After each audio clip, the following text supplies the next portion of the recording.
समय से सनातन का नाम लेकर गैंगस्टर उसे बदनाम कर रहे हैं। हिंदुत्व और सनातन के नाम को अपने ढाल के तौर पर इस्तेमाल कर रहे हैं। इसके पीछे की वजह क्या है, आपको इस रिपोर्ट के जरिए दिखाते हैं।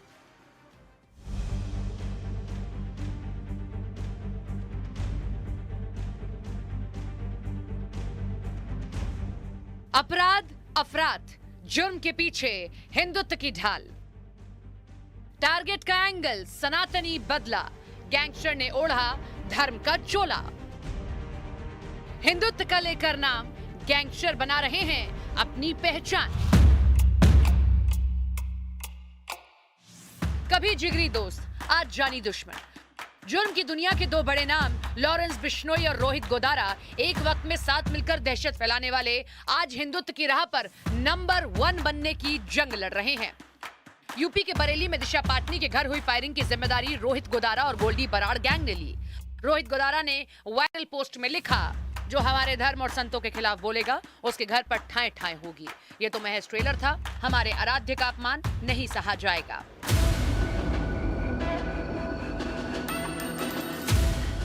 रोहित गोदारा और गोल्डी बराड़ गैंग ने इस वारदात को लॉरेंस गैंग से अलग होने के बाद अंजाम दिया। धर्म, जुर्म और गैंगस्टर के गैंग वॉर की इस कहानी को आगे बढ़ाए उससे पहले आपको फ्लैशबैक में ले चलते हैं। 2022 में राजस्थान में राजू ठेठ की हत्या के बाद रोहित गोदारा सुर्खियों में आया था। इस हत्याकांड के बाद रोहित गोदारा ने लॉरेंस गैंग में अपना कद और ताकत दोनों बढ़ाए। इस हत्याकांड के बाद उसने फेसबुक पोस्ट पर लिखा, आनंदपाल सिंह और बलबीर बानुड़ा की मौत का बदला पूरा हुआ। 2022 में ही सिद्धू मूसेवाला हत्याकांड में गोदारा गैंग का नाम सामने आया। एक साल बाद 2023 में सुखदेव सिंह गोगा मेडी की हत्या की जिम्मेदारी भी रोहित गोदारा ने ली। पिछले कई सालों तक रोहित गोदारा, गोल्डी बराड़, लॉरेंस बिश्नोई की तिकड़ी ने एक साथ काम किया, लेकिन इसी साल एक ऑडियो तेजी से वायरल हुआ, जिसमें राजस्थान में एक कारोबारी की हत्या के बाद गोल्डी बराड़ ने दावा किया कि हमले की जिम्मेदारी मेरी है और रोहित गोदारा की है। हम अनमोल बिश्नोई से अलग हो गए हैं, हमारी बनती नहीं है, हम दोनों के रास्ते अलग हो गए हैं। लॉरेंस गैंग से रोहित गोदारा और गोल्डी बराड़ के अलग होते ही हर पोस्ट में दोनों इस बात का जिक्र जरूर करने लगे कि ये काम सिर्फ हमारे गैंग का, इससे दूर गैंग का कोई लेना देना नहीं है।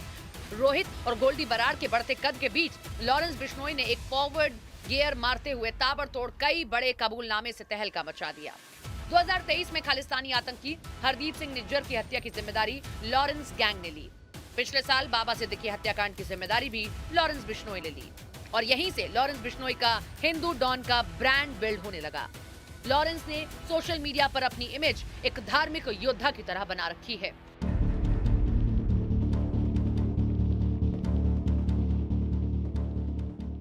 नवरात्र में 9 दिन का मौन व्रत, नशे और मांसाहार से दूरी, खुद को लंगोटधारी बताना, बजरंगबली का भक्त होना, ये वो सब बातें हैं जिनका promotion Lawrence Bishnoi social media पर करता है। अब माना जा रहा है कि रोहित और गोल्डी बराड़ गैंग ने लॉरेंस की काट के तौर पर अपराध में धर्म का एंगल घुसा दिया है। हाल की 2 वारदातों में रोहित गोदारा ने यह साबित करने की कोशिश की कि वो भी हिंदुत्व की राह पर है।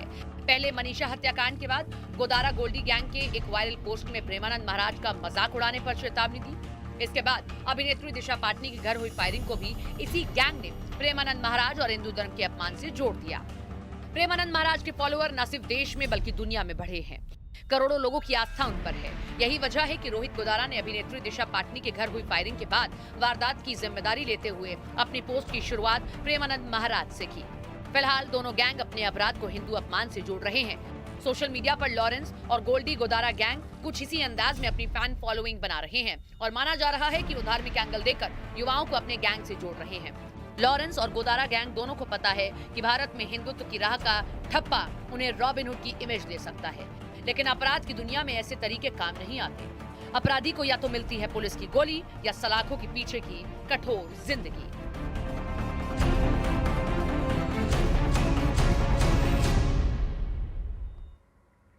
बॉलीवुड एक्ट्रेस दिशा पाटनी के घर पर हुई फायरिंग के मामले में बड़ा खुलासा हुआ है। जांच में सामने आया कि इस वारदात को अंजाम देने के लिए गोल्डी बराड़ गैंग के 5 शूटर बरेली से भेजे गए थे। इनमें से 2 एनकाउंटर में मार दिए गए, जबकि बाकी अब भी फरार हैं। पुलिस ने सीसीटीवी फुटेज और मौके से मिले हथियारों के आधार पर पूरे नेटवर्क को खंगालना शुरू कर दिया है।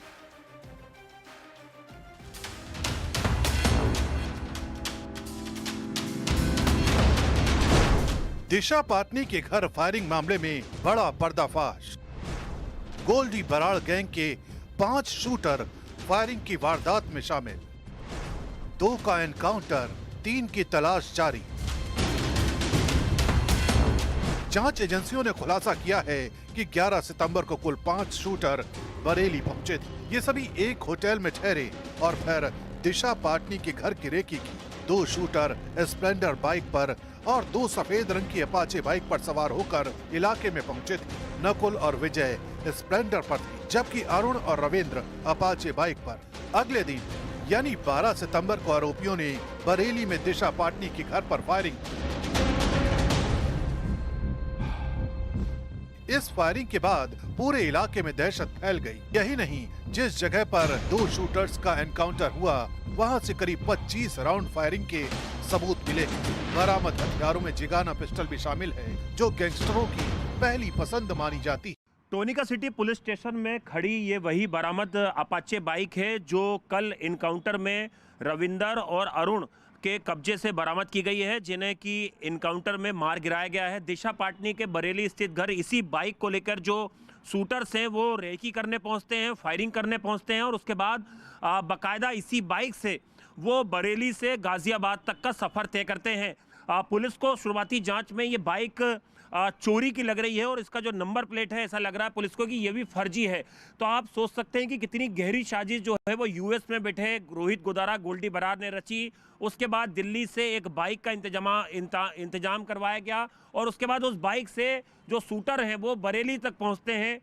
बरेली में दिशा पाटनी के घर की रेकी की जाती है। इसी अपाचे बाइक से एक और बाइक का इस्तेमाल किया जाता है जो सीसीटीवी फुटेज में नज़र आ रही है पेट्रोल पंप पे 9 सितंबर को।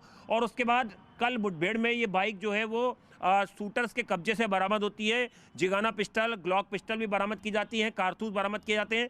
तो फिलहाल पुलिस इस चोरी की बाइक की तफ्तीश कर रही है कि ये चोरी की बाइक आखिर किसकी है।